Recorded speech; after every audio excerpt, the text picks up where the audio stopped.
গণ অধিকার পরিষদের সাধারণ সম্পাদক জনাব রাশেদ খান বলেছেন, আরেকটি ১-১১ আসতে পারে, এই শঙ্কা করছে। এটার জবাবে যেটা বলতে চাই, হ্যাঁ, যখন বিএনপি দেখছে বা দেখবে, আর অলরেডি তো দেখছে যে বাংলাদেশে জামাত ইসলামী ক্ষমতা আসবে, সেই পরিস্থিতি তৈরি হচ্ছে। জনপ্রিয়তা, জনসমর্থন এখন জামাতের দিকে, ব্যবসায়ীরা সবাই এখন জামাতের দিকে ঝুঁকছে। তো জামাত ক্ষমতা আসা ঠেকাতে বিএনপি ১-১১ ডেকে আনতে দ্বিধাবোধ করবে না।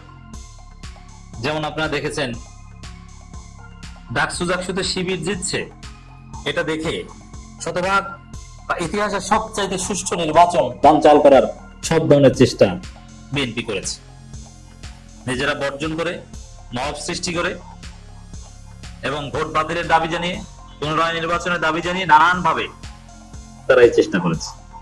এখন ছোট্ট একটা বিশ্ববিদ্যালয়ে এই অবস্থা। জাতীয়ভাবে যখন দেখবে যে জামাত ক্ষমতা আসবে, তখন 1-11 ডেকে এনে নির্বাচন বানচাল করা, স্থগিত করা, জামাত ক্ষমতায় আসা ঠেকাতে বিএনপি সবকিছু করতে চাইবে। তবে হিসাব আছে অনেক। বিশ্ববিদ্যালয়গুলোতে ছাত্রদল চাইলে বড় বড় মিছিল করতে পারতো, করেছে তো, জাহাঙ্গীরনগরে তো করেছে। যদিও অনেকে বলেন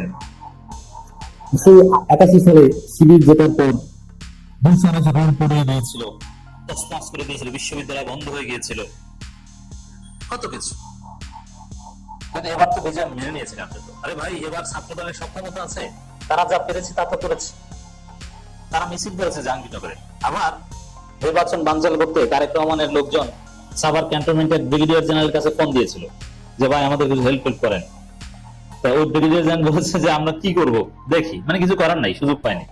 মানে পার্শ্ববর্তী জাহাঙ্গীরনগর বিশ্ববিদ্যালয়ের পার্শ্ববর্তী ক্যান্টনমেন্ট থেকে হেল্প নিয়ে হলেও কারচুপির একটা চেষ্টা তারেক রহমান করেছিল। আমাদের কাছে তথ্য এসেছে কোন ব্রিগেডিয়ার জেনারেলের কাছে হেল্প চেয়েছিল, কোন অফিসারের কাছে কি ফোন দিয়েছিল আমরা জানি। রাখতে পারে না পুলিশ এবং যারা বিএনপি শিক্ষক, তাদের কাছে তো হেল্প চেয়েছিলই। শিক্ষকরা অনেকে চেষ্টা করেছে এবং যে কারচুপি করতে পারেনি তারপর অনেকে পদত্যাগ করেছে, ওইগুলোর বিরুদ্ধে শাস্তি নেওয়া দরকার। কারচুপি করতে না পেরে পদত্যাগ করেছে সম্ভবত 4 জন বা 5 জন। ভবিষ্যতে এদেরকে কোনো গুরুত্বপূর্ণ দায়িত্ব বিশ্ববিদ্যালয়ে দেওয়া যাবে না। আর কারচুপি না করে করতে পেরে পদত্যাগ করেছে, what ever, that is different discussion. বাস্তবতা হচ্ছে এটা যে মাঠে এসে বিজয় মানি না, এই মানি না, সেই মানি না, এটা করার যুগ নাই। কারণ সাপোজ জামাতকে জনগণ ভোট দিয়ে ক্ষমতায় আনবে, তাহলে সেই জামাতের বিরুদ্ধে ষড়যন্ত্র করতে আসলে সেই ষড়যন্ত্র ঠেকিয়ে দেওয়ার সক্ষমতা জামাত রাখে।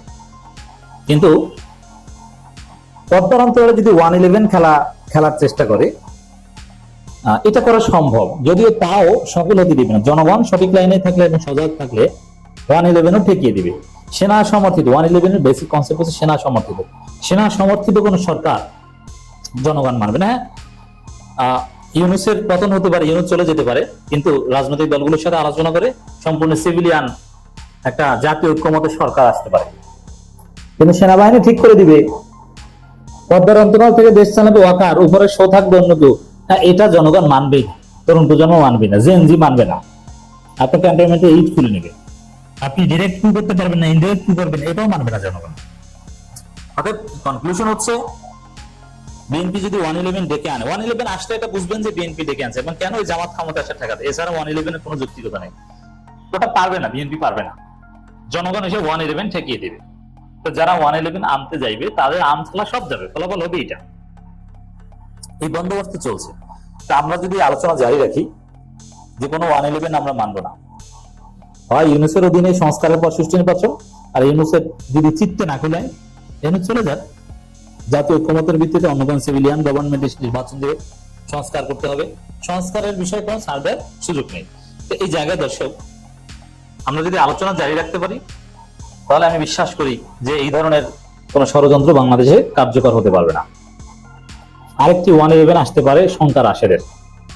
নতুন করে নির্বাচনকালীন তত্ত্বাবধায়ক সরকার গঠন করতে গেলে গণঅভ্যুত্থানের অংশীদার রাজনৈতিক দলগুলো ঐক্যমতে পৌঁছাতে পারবে না, বরং বিভাজন বাড়বে। সেই সুযোগে বাংলাদেশে আরেকটি 1-11 নেমে আসবে বলেছেন রাশেদ খান। হ্যাঁ, রাইট। এখন নতুন করে নির্বাচনকালীন তত্ত্বাবধায়ক সরকার কারা চাইবে? সংস্কার ইউনূস যদি করে তাহলে বিএনপি চাইবে। কেন চাইবে জানেন? এই যে দেখেন, ডাকসু জাকসুতে পরাজিত হয়ে বিএনপির ভারতপন্থী বা বর্তমানে যারা কার্যকর অংশ তারা কি বলছে যে কারচুপি হয়েছে, ইউনূস ক্ষমতা, ইউনূস জিতিয়ে দিয়েছে শিবিরকে, 8 মাস আগেই নির্বাচন হয়ে গেছে। এখানে কি কর্তৃপক্ষকে দায়ী করছে? অতএব ঢাবি ভিসির ক্ষেত্রে ভিসির পদত্যাগ চাই বলেছে না? তাহলে সাপোজ কিছু স্থানীয় সরকার নির্বাচন শুরু হলো, যখন দেখবে যে বিএনপি জনপ্রিয়তা নেই, বিএনপি হারবে, তখন তারা বলবে এই সরকারের পদত্যাগ চাই, ইউনূসের মাধ্যমে সুষ্ঠু নির্বাচন হবে না। এই বিএনপি চাইতে পারে। তবে হ্যাঁ, বিএনপি ইউনূসের অধীনে নির্বাচন চাইবে কোন পর্যন্ত? যতক্ষণ পর্যন্ত তারা দেখবে যে না, ওই যে লন্ডনে যে গোপন সমঝোতা হয়েছে ওইটার উপর ইউনূস আছেন, কারচুপি করে সমঝোতা করে বিএনপিকে 240 আসনে জিতিয়ে দিবে। ইউনূস যদি এটা পারেন তাহলে ঠিক আছে। তাছাড়া যেমন প্রফেসর ইউনূস স্থানীয় সরকার নির্বাচন শুরু করে দিলেই বিএনপি নির্বাচনকালীন তত্ত্বাবধায়ক সরকার চাইবে। এবং রাশেদের কথা ঠিক যে নির্বাচনকালীন তত্ত্বাবধায়ক সরকারের বিষয়ে কনসেনসাস হওয়া কঠিন হবে। যেমন এই আমাদের বিপ্লবের পর বা গণঅভ্যুত্থানের পর ইউনূস সরকারকে অনেকে আপত্তি সত্ত্বেও বুকে পাথর চেপে হলেও মেনে নিয়েছে। ওই যে এখনকার বুকে পাথর চেপে হলেও মেনে নিবে না, অনেকে সরাসরি বিদ্রোহ করবে, যেটা মানি না, আর নিজের মন মতো সবকিছু হবে, এটা ভেরি টাফ। এজন্য সবচেয়ে এবং রাশেদের কথা ঠিক যে এই পরিস্থিতিতে 111 আসতে পারে। এবং বিএনপি যেই দেখবে যে সব জায়গায় আমরা হারছি, আমাদের জনপ্রিয়তা নাই, ইউনূসের অধীনে সুষ্ঠু নির্বাচন হবে, তখনই তারা বলবে যে ইউনূস চাই না অন্য। আপনি লিখে রাখেন এটা চাইবে। সাপোজ আমি চ্যালেঞ্জ দিয়ে বলছি, এই যে বড় বড় বিশ্ববিদ্যালয়গুলোতে ছাত্র সংখ্যা নির্বাচন হবে, এতে সন্দেহ নাই, এটা কেউ ঠেকাতে পারবে না। কলেজগুলোতেও হবে, বড় বড় কলেজ যেমন BM college, BL college, Carmichael college, Dhaka college, Jagannath বিশ্ববিদ্যালয় হবে। এই জায়গায় এরপরে যদি সিটি কর্পোরেশন নির্বাচন শুরু হয়ে যায় এবং নিশ্চিত বিএনপির ভরাডুবি হবে, তারপরে দেখবেন যে বিএনপি বলা শুরু করবে ইউনূসের অধীনে নির্বাচন মানি না, নতুন তত্ত্বাবধায়ক সরকার চাই, নির্বাচনকালীন সরকার। এবং প্রধান বিচারপতিকে ইনজিস্ট করে চেষ্টা করবে যে আপনি একটা রায় দিয়ে দেন। এই জন্য যা করা যাবে সেটা করার চেষ্টা করবে। অতএব বাংলাদেশে 111 যদি আসে সেটা বিএনপি থেকে আনবে। আর পরিস্থিতি এদিকে যাচ্ছে এবং আমার যথেষ্ট বিশ্বাস যে এই বিশ্ববিদ্যালয়গুলোতে ছাত্র সংসদ নির্বাচনের ডামাডোলের মধ্যেই হঠাৎ করে কয়েকটা সিটি কর্পোরেশন নির্বাচনের তারিখ ঘোষণা হয়ে যেতে পারে। এরপরে বিএনপি 111 ডেকে আনতে